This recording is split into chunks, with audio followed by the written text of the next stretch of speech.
Hello everyone. In this particular session, I'm going to show you how to import data from Excel. We have looked at this briefly in epidata entry when I was showing how to make a label block from an external file.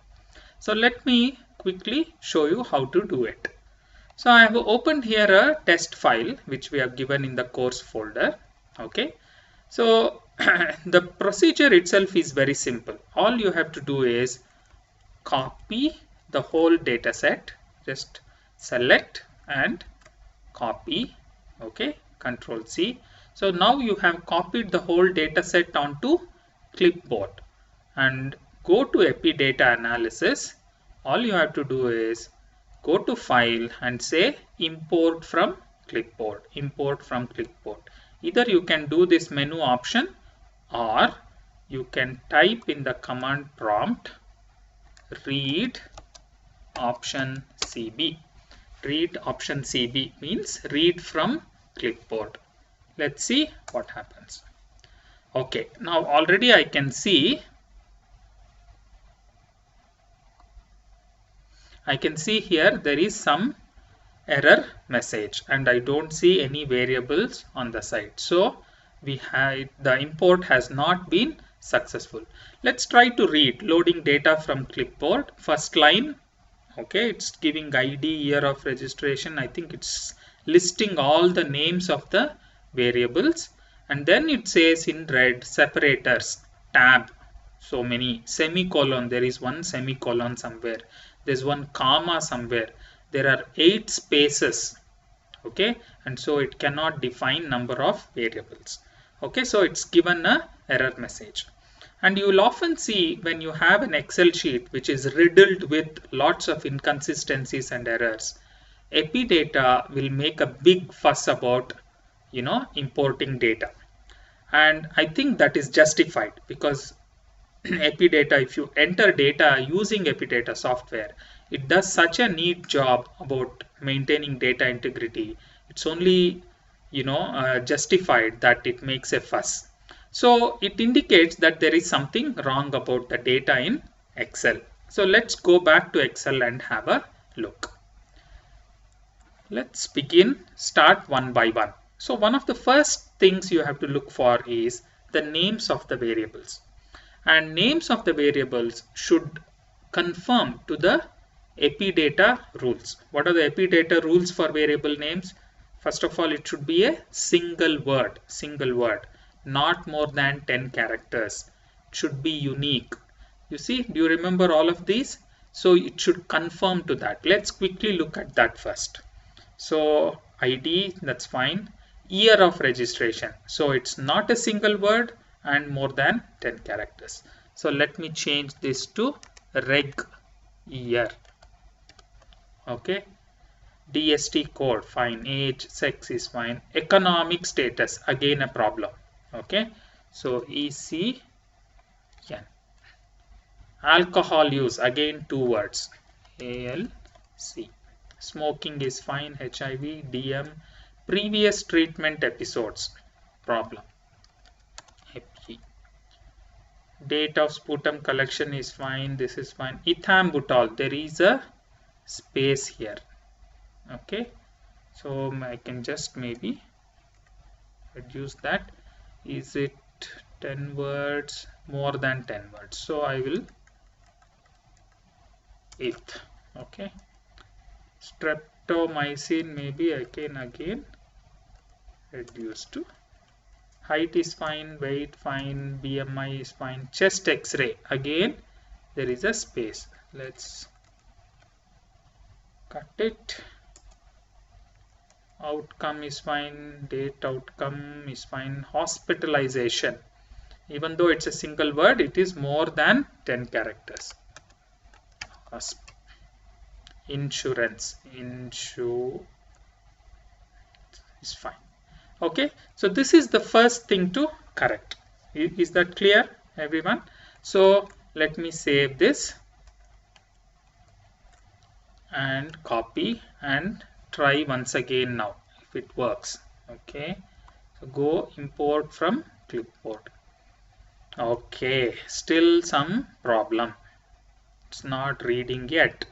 And one of the things you can see here is space 8 that has been corrected now. Probably it referred to the spaces there. So we have corrected that. But there is one semicolon somewhere and then one comma somewhere. We still have to correct, and there are several tabs somewhere. We have to correct these three. Okay, let's go back and check where are those things. Okay, where is the comma? So we can do a control F and say comma. Great. So I already see here there is a 2 and a comma. So this is, which variable is this? This is sex. And I can also already notice some mistake here as well. So this column there is supposed to be, it appears there is some problem. So one way of easily checking it is to use the filter function of Excel. And in fact you can check one by one everything. So let's look at sex. You can already see 1 and 2, and then 2 comma 2 forward slash 2 semicolon, there is a and there are some blanks. Okay, so let's look at all of this once. Okay, so let me select those and see what they are. So I get those records, and then I can check whether it is from my original records. It looks like a data entry error. I'm going to correct that. This A, I'm not sure what it is. I have to check my original record to see if it is 1 or 2. If I don't or can't find out, it's better to leave it empty. Okay, and instead of leaving empty, it is better to give some value. Even though if you leave it empty also, it will be handled well by epidata analysis. Let's leave it empty. Okay, so I will now fine. So I can also check one by one.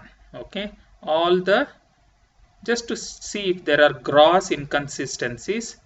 2009-10 looks fine. All the district codes are looking fine. Age, if I find any problem, we will find out. Economic status, other than the blank, it looks fine. Some blank looks fine, otherwise there is a blank again, looks fine. Let's look at dates. Okay, I can clearly see there is some weird date here. Otherwise it should be aligned to the years like this. So let me go to that weird date and see what it is. Just expand.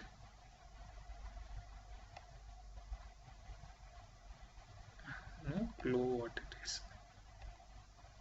Okay, this appears to be some number. So I have no clue what it is.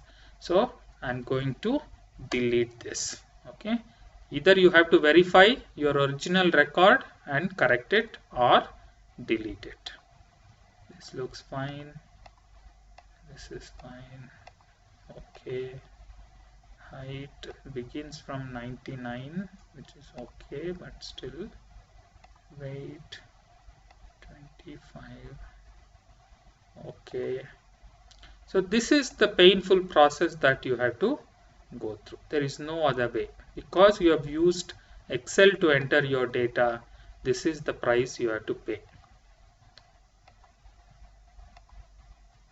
Outcome looks fine other than the blank. Okay, here it appears there are several errors in dates. Okay, let's try and fix these.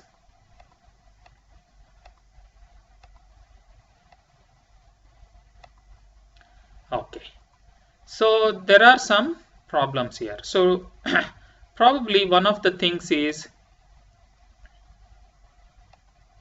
it is not in the proper format. These decimal points are there, so we can put it into the right format. Okay, let's correct that.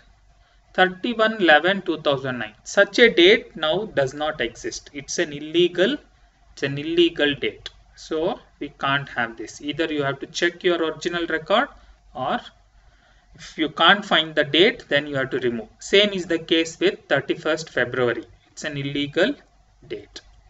Here it appears to be legal, but a hyphen missing. So probably this we can correct. Similarly, this one also is probably can be corrected with the addition of a hyphen. Is this clear, everyone? So now it aligns properly.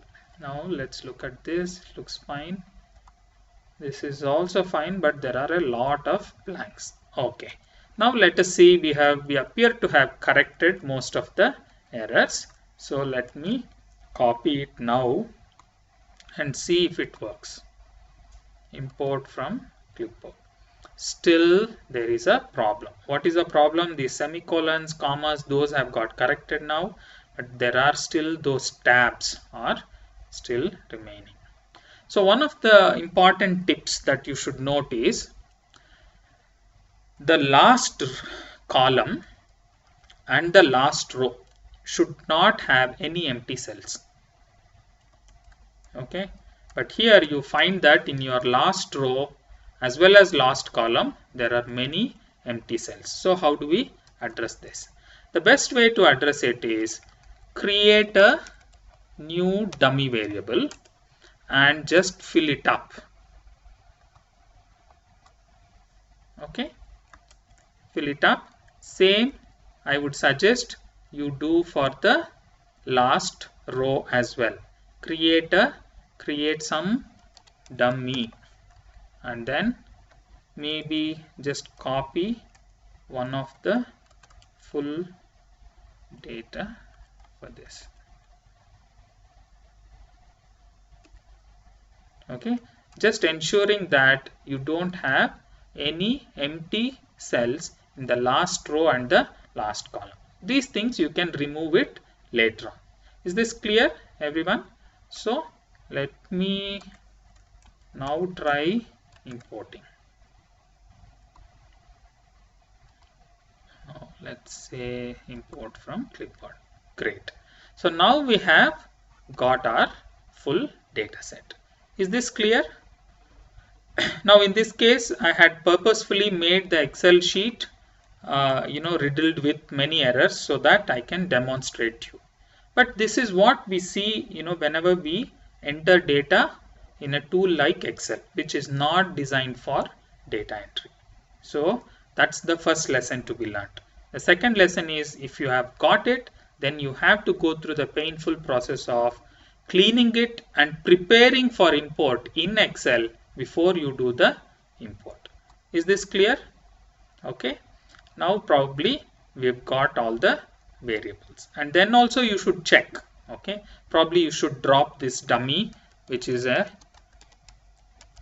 variable that you created, isn't it? Drop dummy. Okay. And also you should exclude the record. There was one record which you created as a dummy. Let's go to that last record. Okay, it's called dummy. Okay, how do you exclude that? You can say select if id is not equal to, and put that dummy inside. Okay, and then now you have 180 records. Can you see, browse and see if it has gone? Yes, now you have the original data set. So what now you can do is probably save data as some, give it some new name. Okay, test rec, and probably replace. Is this clear?